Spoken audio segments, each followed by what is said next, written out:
Hello everybody, welcome to That's Football and welcome to Transfer Deadline Day. We've got you covered on here, and I tell you what, it's squeaky bum time for Liverpool, as Sir Alex Ferguson would say, because they're about to get the official signing of Gravenberch done.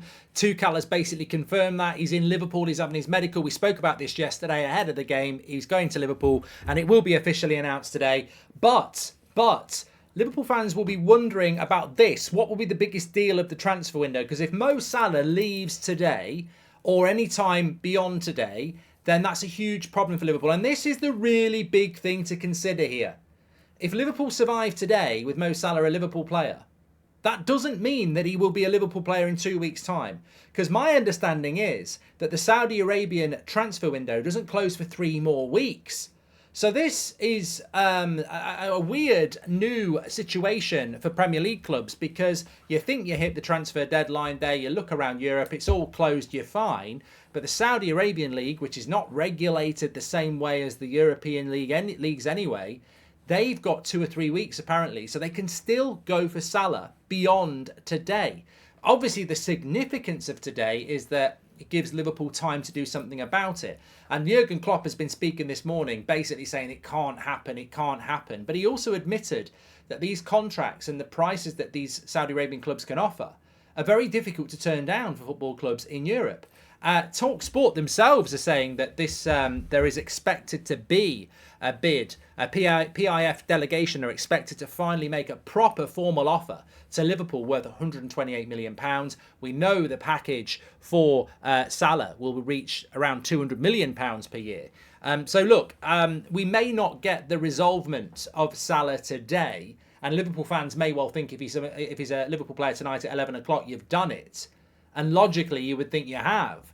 But if that ridiculous amount of money comes in, does he still go? So really, the Salah offer may well come in today, but it may well come in next week. And it might still be a point of concern for Liverpool fans. It's not 11 o'clock tonight is your deadline, basically. Get your comments in below on that. Can Liverpool let Salah go? Of course they can't. As a United fan, they can't let him go. But money talks. Let's wait and see. Gravenberch, I think, will be a good signing. I spoke about that yesterday. What else is going on in the summer? Well, in the final day of transfer deadline day, Nunez has gone to Man City. We saw that. It's that gap between here we go and official deal, isn't it? Which I think for those of us who are ahead of the game, we find the official announcement a little bit boring. So Gravenberch and Nunez will be announced today, but we knew in the last couple of days that they were going to go. Brennan Johnson of Nottingham Forest, he's on his way to Spurs. That's not done yet. That's just preparation. Man United have got a flight booked for Amrabat to come over from Fiorentina. I think both those deals probably do happen. Chelsea with Cole Palmer from Manchester City, looks like that's the end of their business. So looking around the top clubs, the Liverpools looks like they're done. Man United, if they get Amrabat, looks like they're done. Man City will be done. I think Chelsea look like they're done after Palmer. Spurs, Brennan Johnson, probably they're done. Although Højlund could end up going to Fulham. Arsenal probably going to be quiet, we think, but you never know with Arsenal. They can move quickly. There doesn't seem to be an amazing abundance of shock deals going on. I expect a lot of Premier League clubs to do stuff. I think there will be clubs such as Everton and teams down the lower end looking to do stuff. Newcastle probably done their business as well. So I think that there will be business. I mean, I think the big one for me is Polina from Bayern Munich, going to Bayern Munich from Fulham. It's a shame. It's a shame. And it's not Saudi Arabia, so that's something a bit new. But I think losing Polina and Mitrovic from the Premier League is a massive blow for Fulham. Fantastic season last year, but it's a big blow for the Premier League. We can't be arrogant about this. I love the Premier League. I love football. And, Fulham, if you talk about Fulham, to me, Polina and Mitrovic would be the 2 players that I would instantly jump out and go, yeah, they're really good players. And for Fulham to lose both of those, I suppose it's a cycle of being a smaller club, isn't it? You can't keep those players. They had no chance of keeping Mitrovic when he saw what he could earn in Saudi Arabia. And Polina to Bayern Munich, it's a massive, massive opportunity. So that's a bit of a blow, losing those players for Fulham, certainly. But I thought will probably be the biggest deal. Probably be the biggest deal of the transfer deadline day. If I'm being honest with you, I don't really see anything majorly big, because I think that when you're into the last few hours of the transfer window, It's either clubs who have been planning to do this on the cheap, like Man United could have done Amrabat 2 months ago. They've purposely waited till the final day of the window because they're trying to get him on the cheap.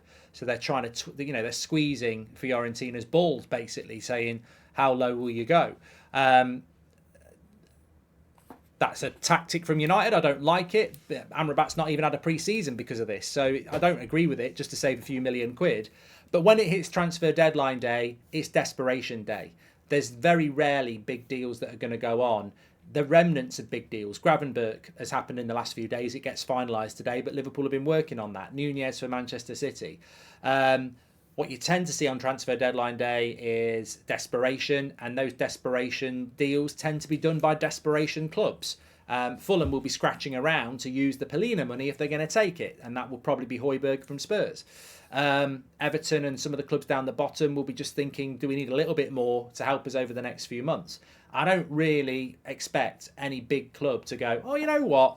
We've had 3 months, but I quite like Osimhen from Napoli. Yeah, Arteta. Yeah, you know what? I've completely forgot about this. I quite fancy Osimhen. I mean, we're not going to see that level of a deal on transfer deadline day. We're going to see Brennan Johnson from Nottingham Forest to Tottenham. It's not a massive deal, but that's probably going to be one of the bigger deals. And as I said, Polina from Bayern Munich. I don't see anything massive. I think journeymen and lower level fruit maybe, but nothing absolutely massive. Which is an interesting concept in itself, because transfer deadline day, let him speak, Simon and Jim White and all that lot. It's Odin Wingy waiting outside, was it QPR? I don't think we see anything like that. I think we see, Alex Iwobi from Everton to Fulham, exactly the sort of transfer deadline day deal, I think. If Rondon was still playing football, Rondon to West Brom, that sort of a deal. Those sort of deals are what tend to happen on a transfer deadline day. So we've got it covered for you. Make sure you smash a like on the video and subscribe. Don't forget to watch Win, Lose or Draw with me and Ben Foster, because it's Premier League weekend this weekend, and I've got some decent watch-alongs to do. I think Liverpool Villa on Sunday at 2 o'clock. 3 o'clock games I'm going to do tomorrow as well, featuring, I think it's Chelsea Forest and Burnley at home to Spurs. So we've got a couple of watch-alongs for you. Just finally, what's your thoughts on the transfer window? Who has won the transfer window for you? I really want to see in the comments. Who do you think has won the transfer window? I think Liverpool have got to be in there. Liverpool have got to be in there. I like what they've done. I like Gravenberch. I like McAllister. I like Szoboszlai. I like what they've done there. If they keep Salah, I think Liverpool have had a really good window. Man City have had a very strong window. Doku, Kovacic, Vardiel, and now Nunez. Very, very strong transfer window. Arsenal, Timber injuries are unlucky. Havertz is a risk. Declan Rice is a good signing. I think Arsenal could have done a little bit more, to be honest with you. I think Liverpool and Man City have had a better summer window than Arsenal. Spurs has been steady. United has been dreadful. Newcastle's has been steady. So for me, I think it would be Man City or Liverpool, if I'm being honest. But get your comments in below about that. Obviously, any big deals we'll react to on That's Football. And as I said, please do check out the podcast, Goldbridge Saves Football. This week's episode is doing fantastically well. You can now leave comments on the Spotify podcast, and we're publishing them. Make sure you give us a follow on Spotify as well. Every Tuesday it comes out. We've got a prize to give away on Tuesday, but there's 4 episodes to catch up on now. We're loving doing it, and it's growing really well, and really, really excited about the podcast, and I'm glad that so many of you are enjoying it. So if you've not checked it out yet, links in the description. It's the pinned top comment as well. Give it a download. Save it for later, put yourself to sleep, or, in the bath, or going on a run. Check it out. Goldbridge on a podcast. We're loving doing it. Thanks for your support. Give it a listen. Speak to you all in a bit. Take care.